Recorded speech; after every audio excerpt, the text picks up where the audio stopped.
Throughout the years, I've had couples come to me who are in blended families and say to me, I read your book on the five love languages of children, and I really do love my stepdaughter or my stepson. And I tried what it said, I learned their language and I tried to speak it, and they pulled away or they didn't respond to it. From the Family Life Podcast Network, this is Family Life Blended. I'm Ron Deal. This podcast brings together timeless wisdom and practical help and hope to blended families and those who love them.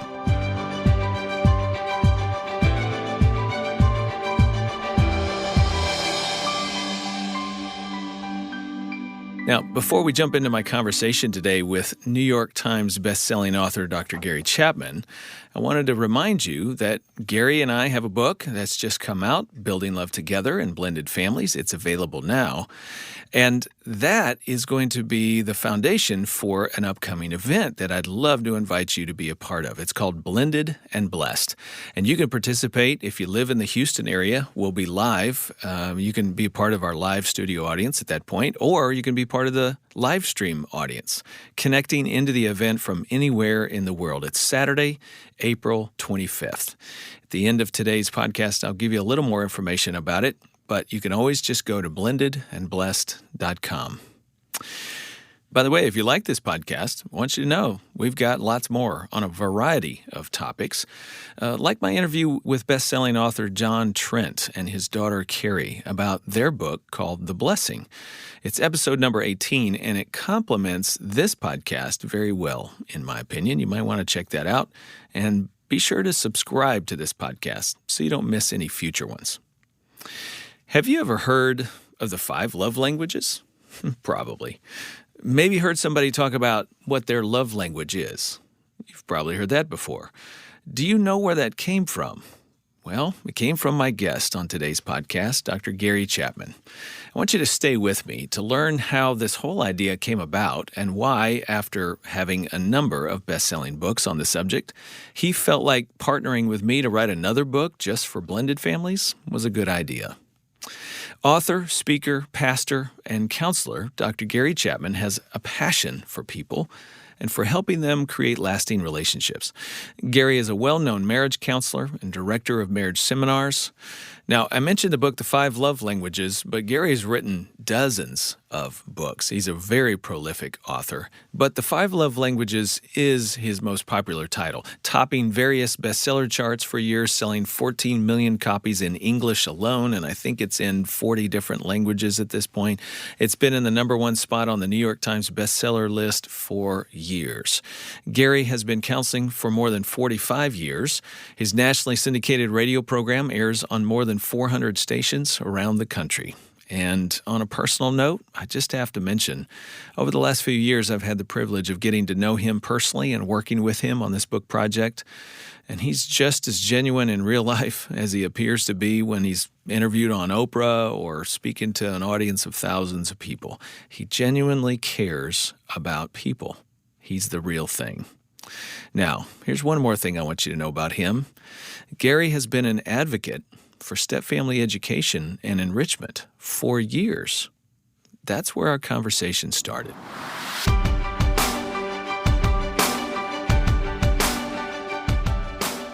Gary, I got to start this conversation on behalf of blended family couples everywhere. I need to thank you for something before we jump in to talking about this new book.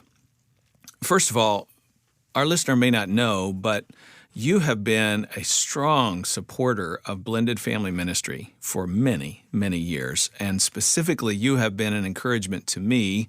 And behind the scenes, you have endorsed my teaching materials, books. You even wrote the foreword for the most recent edition of the Smart Step Family. You have been an advocate for step families and resources for step families when nobody else was. Why is that? Well, I tell you, Ron, when I do marriage seminars around the country, virtually every Saturday, I do a Saturday seminar, and virtually every Saturday, I'll have couples come up through the day and say, "Do you have anything for blended families?" And I say, I've never written anything, but I have a friend who has, and I always encourage them to get Smart Step Families because, Ron, to be very honest with you, you're one of the persons that has been doing this the longest and the Mm, best of mm. anybody in the country, from my perspective. And so I've always, at my seminars, I always have your books available for people to purchase. And so just because I've encountered that so many times, blended families, I realized that not only have you done a good job, but we think this book is going to help touch some things that maybe haven't been touched quite as clearly, at least in the past. So Yeah. I'm very excited about this potential. But that's what drove me. It's just the fact that I encounter so many blended families. Years and years ago, I seldom encountered that. Yeah. But today, it's just if you have a group of any number of couples that are meeting together, you're going to have a fair number of them who are in blended families. Well, you saw the need and you've been talking about it and responding in your own way. And I'm just thrilled that we've been able to collaborate and pull this off. Now you can say you do have a book for blended families, and you can point right to it. Speaking of books, how many books have you written? Can you keep up? Ron, I absolutely do not know. That is just amazing. I know it's been over 40. Somebody told me it was over 50. I don't know. Somewhere along the line, I lost count. Well, many of them, of course, are bestsellers, but The 5 Love Languages has had the biggest impact. It's the biggest seller. Do you happen to know how many copies it sold? Well, they told me some months ago it has sold in English 13 million copies, and it's now been translated and published in over 50 languages around the world. Okay, so 13 million in English. You have no idea how many have been sold in the 50 languages. It's just mind-boggling to me when I stop thinking. It's really ubiquitous. The other day I was watching somebody on TV made a passing remark about their love language, and I thought, man, there it is. That's Gary's influence to help people think a little bit more intentional about their life and how they love one another. And you've got people talking about this concept. Do you mind just giving us, where did the idea originate? How did you come upon this? Ryan, it grew out of my counseling. Couples would sit in my office, and one of them would say, I just feel like he doesn't love me or she doesn't love me. The other one would say, I don't understand that. I do this and this and this. Why would you not feel loved? Mm. I just heard this over and over again, and I knew there was a pattern to it, but I didn't know what it was. So eventually I took time to sit down and read several years of notes that I made when I was counseling and ask myself, when someone said in my office, I feel like my spouse doesn't love me, what did they want? What were they complaining about? And their answers fell into 5 categories. And I later called them the 5 love languages, started using it in my counseling and help. If you want her to feel love, you've got to express love in a way that's meaningful to her. And if you want him to feel love, you've got to speak his love language. And I would help them discover each other's love language. And sometimes they'd come back in 3 weeks and say, Gary, this is changing everything. Mm. The whole climate's different now. Yeah. And I started using it in small groups, and the same thing happened. And probably 5 years later, I thought, if I could put this concept in a book, write it in the language of the common person, maybe I could help a lot of folks I would never have time to see in my office. Of course, little did I know. That's a lot of folks out there. Okay, there's 2 things. I want to make 2 observations about what you just said that I think are helpful for our listener. Number one, and this is so often the case, especially in marriage, you were dealing with couples who were trying to articulate or express love to the other person. They were just missing each other. The other wasn't receiving or didn't hear that expression of love. They were talking different languages, as you would come to describe it. But the heart and intent was there. Don't you think that's true, that oftentimes couples are trying to love each other well, but they just don't quite know how to do so that hits the mark? I think that is true, and especially in the first several years of marriage. They come into marriage with this in love euphoria, which we now know has an average lifespan of 2 years. Right.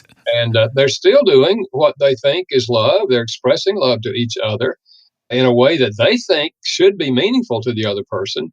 And really, they're shocked when the spouse says, I just feel like you don't love me. So what this does, the concept, it helps them effectively do what they're trying to do, and that is communicate love.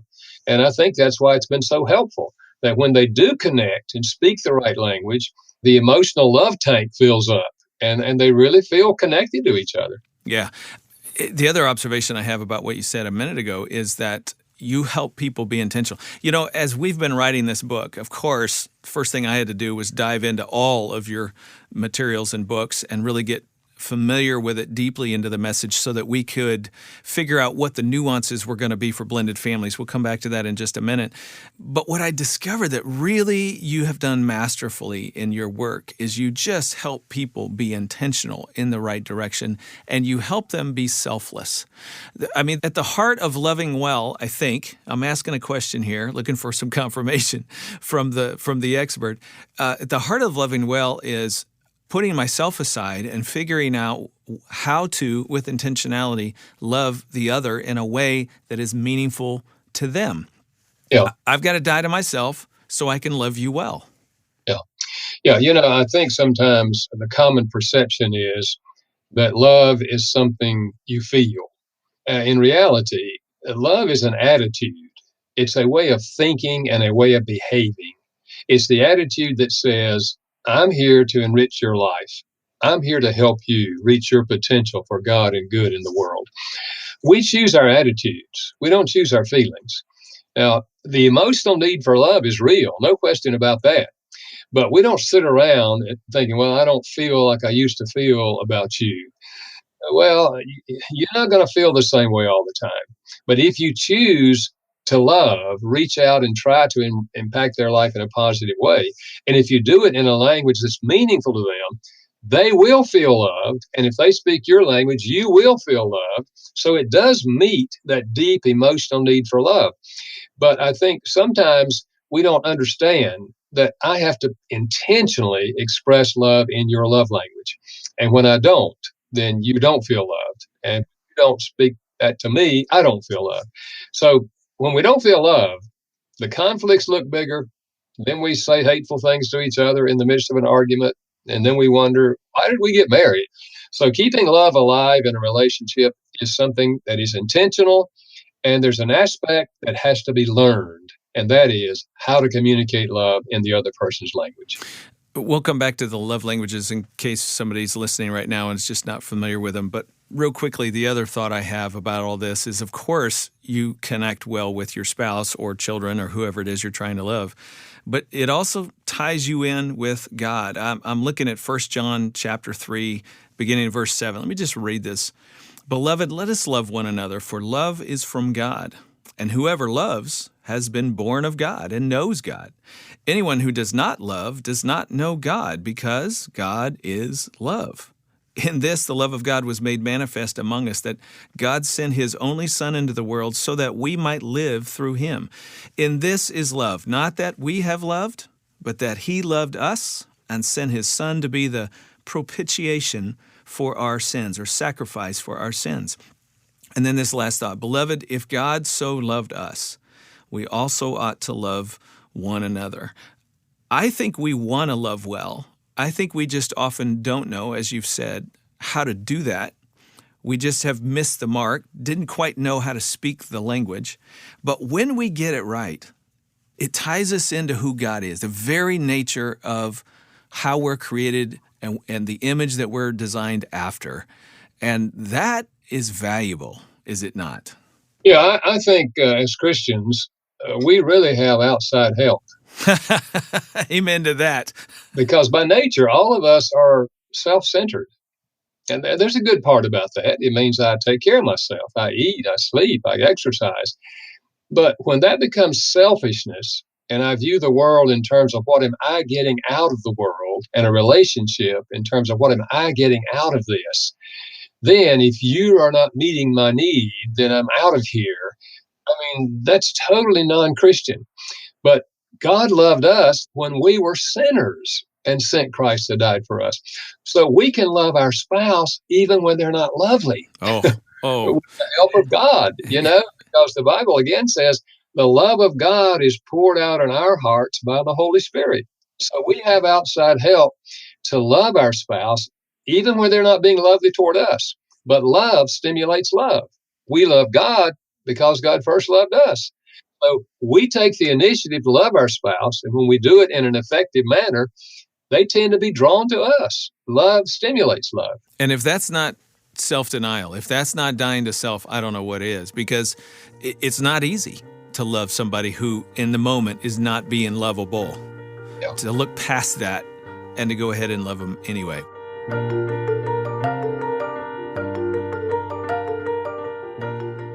Okay, so real quick, 5 love languages, what are they? And what's a dialect? Maybe you can hit all of that for us. No particular order, but one is words of affirmation, using words to affirm the other person. You look nice in that outfit, really appreciate what you did. Just looking for things that you can honestly express appreciation for. So words of affirmation. And then there's gifts. It's universal to give gifts as an expression of love. The gift says, they were thinking about me. Look what they got from me. And then there's acts of service, doing something for the other person that you know they would like for you to do. In a marriage, that might be such things as cooking meals, washing dishes, washing cars, changing a baby's diaper. Remember the old saying, actions speak louder than words. If this is your love language, actions will speak louder than words. And then there's quality time, giving the other person your undivided attention. It can be sitting on the couch talking to each other, computer down, not watching TV, just looking at each other and talking, or taking a walk down the road and talk, going out and eat, assuming that you talk. But it's giving them your undivided attention, and then physical touch. We've long known the emotional power of physical touch. In a marriage, that would be such things as holding hands, kissing, embracing, the whole sexual part of the marriage, arm around the shoulder, driving down the road, you put your hand on their leg. Just the little touches. And the basic concept is, of course, out of the 5, we each have a primary love language. So we've got to learn what that is and then choose to speak it. And if we do, the love tank fills up. We both are secure in each other's love, and the rest of life is much easier to handle when you feel loved. And dialect has to do with within each love language, there's a particular expression that connects even more deeply than another expression. Yes, very similar to spoken language. Every one of us grew up speaking a language with a dialect, and that's the one we understand best. We call it our native tongue. I grew up speaking English Southern style, okay? Right. We all have dialects. So within love languages, there are dialects. For example, there are different ways to touch. And there's different ways to express words of affirmation. It can be words of praise for something they have accomplished. It can be words of affection, such as I love you. It can be words of encouragement. Hey, you're doing a good job with that. You just about got it. You almost made it. Hey, you made it. So different dialects. And so within each of the language, there are dialects. And we discuss those, of course, in the book. Yeah. Now, just real quick, historically, you've written a number of books and a number of applications around the love languages to different audiences. So there's 5 love languages for singles. There's a book for parents loving on kids. There's parents with teens and some material for teens themselves. There's a military edition. So with all of that done, there came a day where I called you and said, hey, let's have a conversation. I'm wondering if there's not a need for an application of this material specifically to blended families. What was at the heart of that is this idea that when you try to love somebody with a language that speaks directly to their heart, it assumes that they want to receive that from you. It assumes that they, in fact, love you or care for you to a degree that, yes, I really want you to connect with me and your expression of love is meaningful to me. But what if they don't? What if you're developing a relationship, for example, between a step-parent, a stepchild, between step-siblings, and one of you is more highly motivated than the other one? All of a sudden, it begins to create a little bit of a challenge. Your love language is physical touch, but you really don't want me to touch you. An expression of love might be a hug, but that feels awkward to you. So now I've got to rethink how I go about applying my knowledge of your love language. It was really that notion that led you and me to start talking. Maybe there's a need for another book that speaks directly to all of these matters so that we help blended families make use of them in ways that are wise, applying wisdom into the equation, and avoid some inadvertent stumbling blocks in their family. How did that impact you when we first started talking around this idea? Well, Ron, when you contacted me and broached this topic, what really attracted me to the concept and to this particular application of the love languages was that throughout the years, I've had couples come to me who are in blended families and say to me, I read your book on the five love languages of children, and I really do love my stepdaughter or my stepson.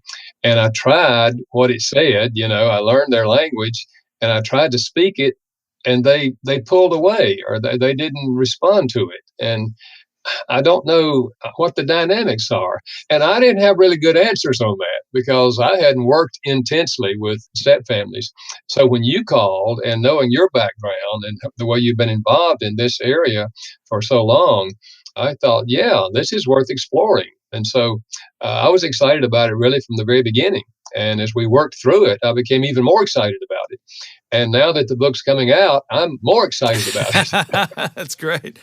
Well, I am too. I got to tell you, building love together in blended families, I think really makes a unique contribution to all the materials that are out there for step families, and even among my own books, the library of the Smart Step Family series. I think this really gets at some important elements for families. One of them you just hit on there, different definitions of love and motivations toward love. Like, again, you just think about it for a minute. If you were trying to make a new friend at school or at work or wherever you might be, and you find yourself more motivated to build a friendship with that person and them not so much. Well, that's awkward. Now what's the next step? How do I go about doing this? That's something everybody can relate to. I think there's probably been a time in most of our lives where we were romantically interested in somebody. It turns out they were not interested in us. What do you do? Like, the person with the lowest motivation is going to determine how far the relationship goes. Well, what if you're living in the same house with this person and now all of a sudden it feels like rejection? Is it really rejection? What do I do with this? How do I work around it? I can totally see why people would bring those questions to you, but this different motivations towards love is one of the things that we talk quite a bit about. Yeah, and I think, in a friendship, if you're trying to develop a friendship and the person just doesn't respond over a period of time, well, we usually just kind of fade away, the relationship fades away. But when you're in a family, you're there. That's right. You're stuck. You're stuck. and you want it to work, and you want them to feel love, and you want to feel their love. And I think every couple that gets married in a step family situation, they want everyone in the family to love each other. I mean, that's what family's about. We love Right. each other. We care for each other. But we have to learn how to apply the love language in a blended family situation because it's different from the biological family. And we have to acknowledge that it's reality. So let's learn, how do we apply this in a blended family? And it makes all the difference in the world when you learn how to do that. It really does. We'll come to some practical tips here in just a minute. One of the things that just occurred to me is we've got a whole chapter on building love in the face of rejection. Let's just talk around that for a minute. So you're the highly motivated person, whether it's a step sibling. Again, you could be an adult and you have a step sibling who's also an adult, or maybe you're the step parent dealing with a step child. There's lots of different ways that this gets fleshed out. And you have a higher motivation than the other person does, and it's clear that they don't really need the relationship at a depth like you're going for, and so you end up feeling rejected. One of the things we say in that chapter is, this might not be rejection. It might just feel like rejection. But really what you need to understand is these differing motivations to love, and it could just be that their motivation is not as high as yours, but they haven't closed the door completely on you or on any potential relationship. It's just today, they're not as thirsty, if I could use that word, for the relationship as you are. So the first thing to do is kind of dial back your expectations, dial back the disappointment in your heart, and say, okay, it is what it is. If I try to meet them where they're at, how would I go about applying the love languages and meet them where they're at? And one of the things that we talk about in the book is there are levels to the dialects of the different love languages. Do you mind talking around that for a minute? Yeah, I think that's an important aspect of this whole thing. Let's say that you discover that your stepson or your stepdaughter, that their primary language is physical touch. And so you say, okay, I'm gonna make this work, and I'm gonna hug them. I'm gonna, kiss them on the cheek, depending on how old they are and whatever. But they're gonna get physical touch from me. So you move out and you try to hug them, and they push you away. Hmm. That's when you feel that rejection, Yes. and you don't know what's going on behind the scenes and what has gone on in their life in the past, and whether they're ready to get that close to you or not. They're still trying to figure all this out. And so what we talk about is not only in the physical touch, but all the languages, as you just mentioned, these levels of intimacy. So rather than hugging them, if you try and they push you away, maybe you have to realize, okay, I'm going to have to back up, and I'm going to start with a little fist bump. There you go. A little fist bump. And even if they don't meet me all the way, we almost made it. And along the way, in 3 or 4 or 5 weeks, or maybe a month or longer, they touch you. You do that for a little while, then later on you can pat them on the back, a little bit, and maybe in a year, it might take as long as a year before you can actually hug them, and they receive the hug and they hug you back. Yeah.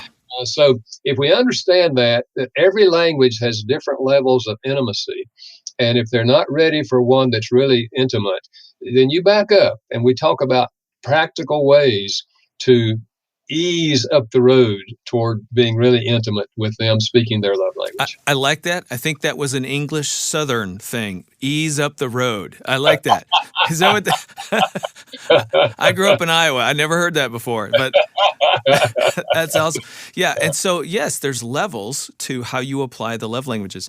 I also think, and we also talk about this in the book, that there are some love languages that are more inherently intimate than others. You were just talking about physical touch. That obviously is one. If you walked up to a stranger getting on a subway and you started hugging them, you got problems, right? It's inherently intimate, and you can't violate that personal space for people. There are other love languages that are more well received, even if it's, if I could say it this way, an enemy. Like if you give a gift to an enemy, I don't know too many people is going to turn away a gift. That inherently connects. It might not be their primary love language, but it is one expression of love. And as you so aptly have taught in the past, we all need all five. We just have that primary that really speaks to us, but we love all of them. So start with what you can do. And so the less intimate love languages on the surface, if you will, are words of affirmation, acts of service, and gifts. On day one as a step-parent, you could probably give those at a low level, not with a lot of intensity, but at a low level, and they probably will be received on some level from even somebody who's really unsure of you. You think that's fair to say? I think that is fair to say, to say something to a child such as, I really like the outfit you're wearing today.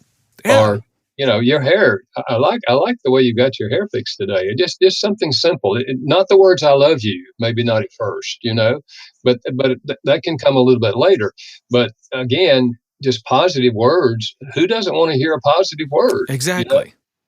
In the quality time, to ask the child questions about themselves, and which of your courses do you like better at school? Do you have a favorite teacher in the last few years in your school? Questions like that are not threatening at all, but it's showing an interest in them and giving them your undivided attention. And later on, you get to topics that are deeper in the relationship. But yeah, all of those can be received. Yeah. And so again, just to make the point for our listener, asking questions and engaging in dialogue around things you know the child is interested in creates some quality time moments. But what you're not going for in the beginning is a lot of time or depth of conversation or heartfelt exploring. I get completely open about me and you do the same. Like that expectation is got to come later. And another intense quality time would be just spending lots of time, just you and me together. Like we're going to spend the whole afternoon together. Like those are things you grow into. Those are further down the road, but you start with where you can start. Of course, we talk in the book about the importance of pacing for step-parents and grandparents. We have a whole chapter for grandparents and step-grandparents. I'm very excited about that. Pacing with a child. Find out what they're open to from you and meet them there. And trust that as you get further down the road, you'll be able to move into more intimate expressions of those love languages. Yeah, and I think this book is going to help us, as you said, grandparents as well as parents and step-parents, to understand that it doesn't happen overnight. Of course, you've said this for years. It takes time for there to be any level of blending in a family. And I think this is going to help them know some of the steps to take along the journey that moves them in a positive direction, rather than getting discouraged, because the child says something or does something negative towards you. Just recognize they're coming from their history. They're coming from things inside of them. It's not necessarily you. It could be anyone that was trying to get into their life, and they're not quite ready for that. So I think understanding all of this is going to help parents learn how to do what they really want to do, and that is have a loving relationship with family members.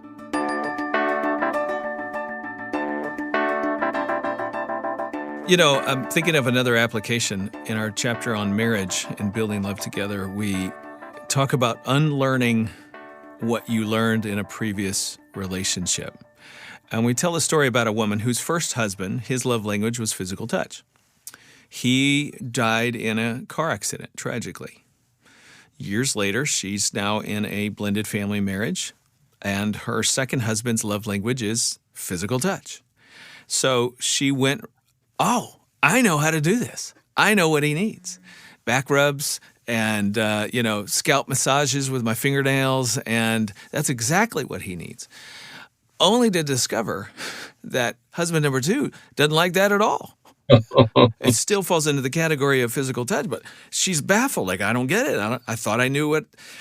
And, as we talked around that, of course, she had to realize that there's a different dialect here. It's a different expression of physical touch. And this husband has a unique one, and she's got to find what his is and not be so confident that she knows exactly what it is. Yeah. And I think that's really, really important, the difference in dialects. The other point I would make here is sometimes men will get the concept of the 5 love languages and automatically say, oh, I know my love language, physical touch. Yeah. It's sex, okay? Sex, yeah. I said, well, maybe that's your love language, but let me ask you a question. Do non-sexual touches make you feel loved? Look at me like a deer in the headlights. Are there non-sexual touches? I said, well, let's say you get out of the car together, you're walking into the shopping mall, and your wife reaches over and holds your hand as you walk into the store. Does that make you feel loved? And if he says, no, that kind of irritates me, really. I said, well, let's say that she's pouring you a cup of coffee and she puts her hand on your shoulder. Does that make you feel loved? And if he says, not really, I said, well, physical touch is not your love language, okay? It's like sex, but it's not your love language. So don't assume that all men have physical touch as their language. That's a very good distinction. Again, getting at dialect and the concept that, and I think this is important, worth repeating, we need all 5. Yes. Sometimes I hear people just in conversations, again, because this concept is so common, I hear people say, well, that's not my love language, that's not what I want to, or that's not yours, so I'm not going to do acts of service. No. Over the course of a life and marriage and relationship, we need all 5. We need a variety of expressions of loving another person and receiving that love from somebody. It's just when the chips are down or when you really want to make it count, well, then go for that primary love language. Am I getting that right? Yeah, heavy doses of the primary language. Sprinkle in the other 4 for extra credit. Extra credit is good. Yeah, so back to this woman, husband number 2, what she discovered is there was another factor in this. He had lost his first wife to cancer and also had a traumatic experience related to all that. And he used to love back rubs, but he figured out that now back rub was tied in with sadness. And so the meaning of that had changed for him. And that's something that we talk around. Trauma, loss in kids and in adults can change their love language, maybe even their primary one, and affect certainly the dialects of how they give and receive love. So they uncovered something in that process that he himself was not even aware of. I didn't realize that I'm shifting in how I receive touch. I need touch this way, not that way. So he enjoyed connecting with his wife through physical touch still, but he had to figure out how the past was affecting the present. Yeah. And I think that's a huge issue in a blended family. We all come to a blended family with a history. Mom and dad and the children all have a history. And that history is a part of who we are. And it affects how we respond to each other in this whole process of getting to know each other and coming to love each other. So there is a place, and certainly with a husband and wife, to openly discuss and try to think, why do I feel that? Why did I respond that way? And we're influenced by our history. We're not controlled by our history, but we're influenced by our history. And understanding that influence can be a big part of learning how to have the marriage that we want to have. Mm. One more thought we share in the book with step-parents, in a chapter on step-parenting. One of the things I say is lead with love, but listen for love. I want to talk about the listening part for just a minute. Gary, I think that whether we're talking about husbands and wives or parents and children, but in particular, I think blended family relationships that are fragile and still in development, and I still don't know where to put you in my heart, and I have questions. I like you, but I don't really know how to love you, and all the things that people are going through as they are merging their family relationships. It's very easy to miss what is there. We tell a story, for example, in the book about true story. These are all true stories about a woman and husband that I spent some time with, talking with. And she had no idea that some of the things her stepson was doing was his way of trying to say to his stepmom, to her, I appreciate you. He had some loyalty conflicts. He was concerned about his biological mom, and he didn't want to hurt her feelings. And so he was always mindful of her, even when she wasn't around. And so he reserved his natural expressions of love, his love language talk, he reserved that for his mother. But he did find ways of softly saying out loud, if you will, by actions, by doing things for his stepmom. That was his way of trying to slide it in, not offend his biological mom, but show appreciation to his stepmom. And she missed it over and over and over simply because she was looking for him to talk her love language. She got so focused on herself with that. And she also knew that her stepson was not outwardly expressive of his love. He didn't come out and say, I love you. He couldn't do that. But what he could do was do nice things for her. It took her a while, but once she began to listen better, she saw it. Yeah. Yeah, I think when we understand that there are 5 basic love languages, we can start looking for them. And yeah, they're not, as you say, they're not speaking our love language, but they are speaking one of the other love languages, or maybe 2 or 3 of the other love languages. And when we start looking for it, then we say, oh, yes, they're warming up to me. They are loving me. And that gives you some encouragement. Absolutely. So I think just the whole concept of the 5 love languages can help you when you start looking for it. And then you can express appreciation from time to time for what you do see and what they say or do with you and for you. Again, Gary, the thing that I'm most encouraged about with this book project, Building Love Together in Blended Families, is I think we are helping people with the moment-to-moment decisions that, when you add them up over time, create bonds. They deepen relationships between step-family members. It helps to actually build the very thing the couple wanted when they went into this in the first place, a family where people love one another, where their children are cared for, and a marriage where they have a companion and a partner they can share life with. I think what we're giving them is very practical, exceedingly practical suggestions on how to go about that step by step.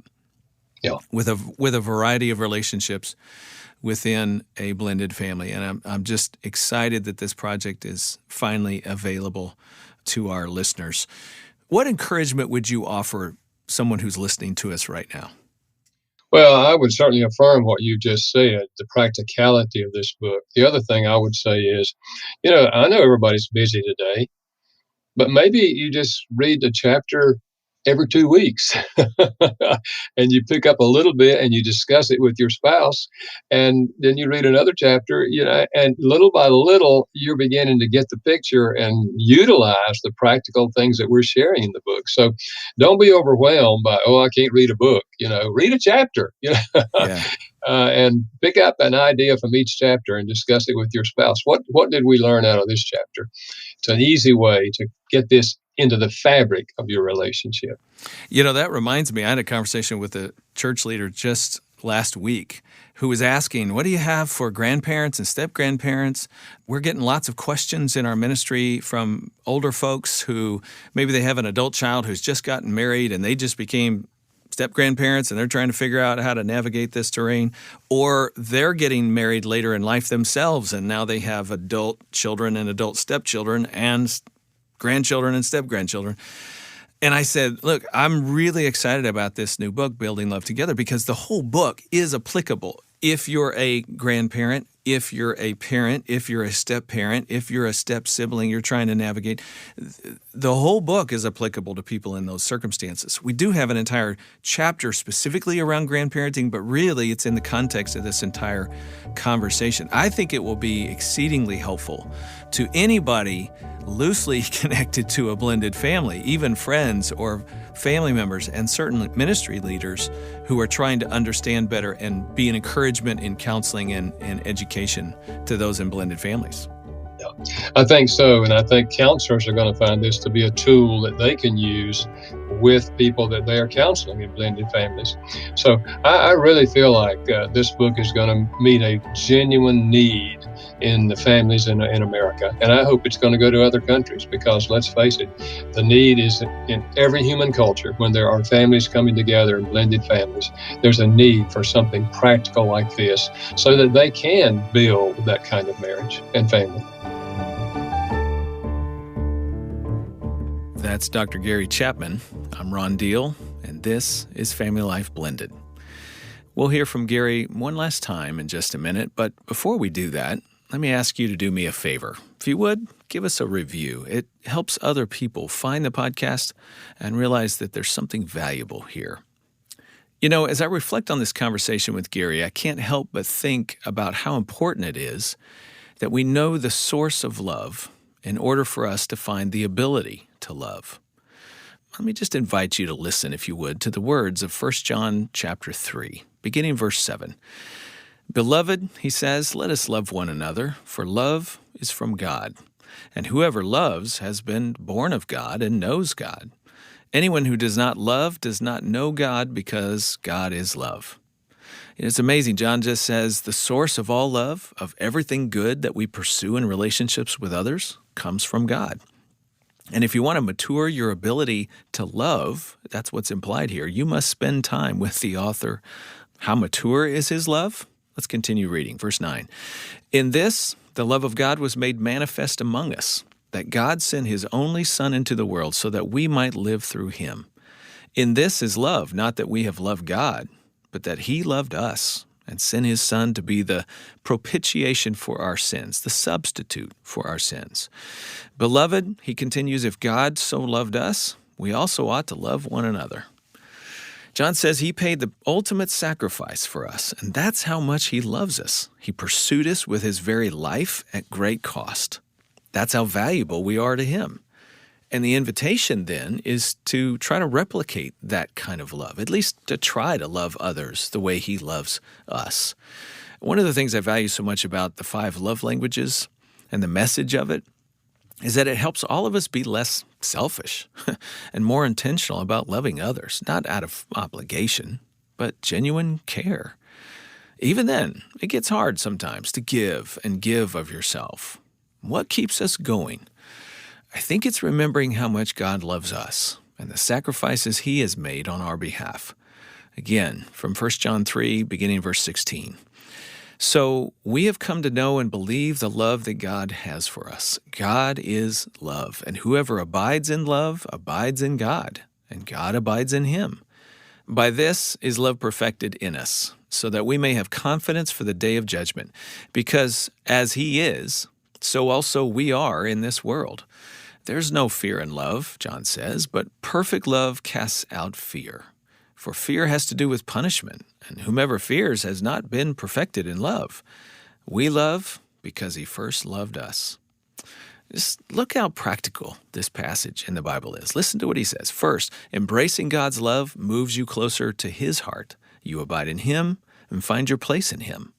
Second, His love matures us. It's perfected in us. Not that we get to be perfect, but it's a maturing kind of love over time. The more we love and are loved by Him, the more mature we get.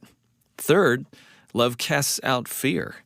I've written so much about how fear sabotages relationships. It makes you think you're an outsider. It's somebody who has to earn the love through good works or performing really well, but you can never be good enough, so you fear being rejected, in this case, by God. But God's love isn't conditional, so you don't have to live in fear. So when you love others in this way and receive their love in this way, we can rest in relationships. You find peace. You feel safe. And you trust that it's going to be there for you tomorrow. Now that will transform your family. It'll transform your marriage. Gives you a sense of who you are in this world. And as verse 19 implies, it will help you to keep loving because He first loved you. If what I've just shared has welled something up inside you, maybe you don't even know how to put words on it. If you're longing for that kind of love from the Father, but maybe you're not sure where to start, I'd love for you to reach out and contact us. Maybe somebody from a local church, just find somebody who can kind of help you take the next step at this point in your journey. For others of us, what I just shared is a good reminder to abide with God, hang out with Him, hang out in His Word, deepen your connection to Him and your understanding of Him, this God who first loved you. Well, if you'd like more information about my guest, Gary Chapman, you'll find it in our show notes, or you can always just go to our Family Life Blended podcast page at familylife.com/podcasts. I always want to invite you to subscribe. If you haven't done so yet, you can do so on Apple Podcasts, Stitcher, or wherever you listen to your podcasts. Just search Family Life Blended with Ron Deal. And remember to look in the show notes for additional links to resources. We got all kinds of tips and tools we'd love to share with you. And you can also learn about the other podcasts on the Family Life Podcast Network.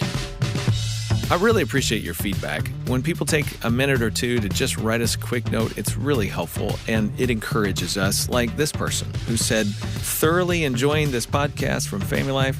Ron has a unique way of making complex marriage concepts sound simple and approachable. Yeah, thank you. I appreciate that. They continue, love the quality of the production. Hey, there's a nod to our production team. They love hearing that. So take a minute if you would, share a comment, maybe rate us or write a review. It encourages the team. And maybe if you like what you hear, you'll do us a favor and spread the word about this. Share it on social media or tell a friend about it. That helps them find this resource. Family Life Blended, if you're not familiar with us, is the leading resource ministry for stepfamilies around the world. We'd love for you to visit us at familylife.com/blended. Again, that's familylife.com/blended. You can follow us on social media at Family Life Blended. And you can search our searchable map on our website, find ministries and conference events in your area. Speaking of your area, Saturday, April 25th, our next Blended and Blessed live stream one-day event. I know it's coming to your area because it's a live stream. If you have an internet connection, you can probably benefit from this one-of-a-kind, designed just for blended family couples event. We'd love to have you join us. And if you're anywhere near Houston, make a road trip. Come join us. It's going to be at Houston's First, a church there in Houston. We'd love for you to be part of the live audience. And by the way, you can live stream for yourself, but you can also live stream with others. Invite some couples into your home, your living room, or your church can host this as well. You can learn all about this at blendedandblessed.com. Well, I closed my conversation with Gary by thanking him for what he's done for me personally. Gary, it's been a lot of fun for me to work with you on this project. I hope you've enjoyed it as much as I have. I'm proud of what we've created here. And from the bottom of my heart, as somebody who's been a recipient of your wisdom through the years, I'm a better husband, I'm a better father, I'm a better worker and co-worker with people because of what you've created and the love languages and the messages inside that. So thank you for your life's work and the way that you've been such a blessing to others. Well, thank you, Ron. I've been very encouraged to see the way God has used this simple concept to help so many couples and so many parent-child relationships around the world. And I'm really genuinely excited about this particular book because it's something I've never addressed before.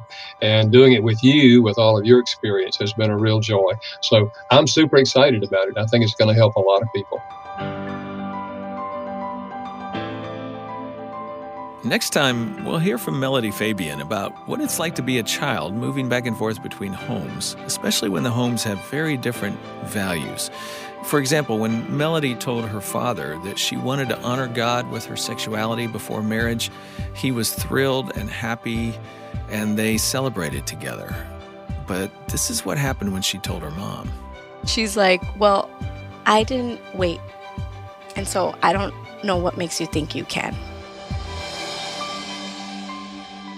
That's Melody Fabian next time on Family Life Blended.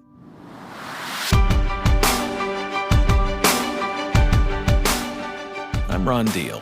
I really appreciate you listening. And thanks to our Family Life Legacy partners for making this podcast possible.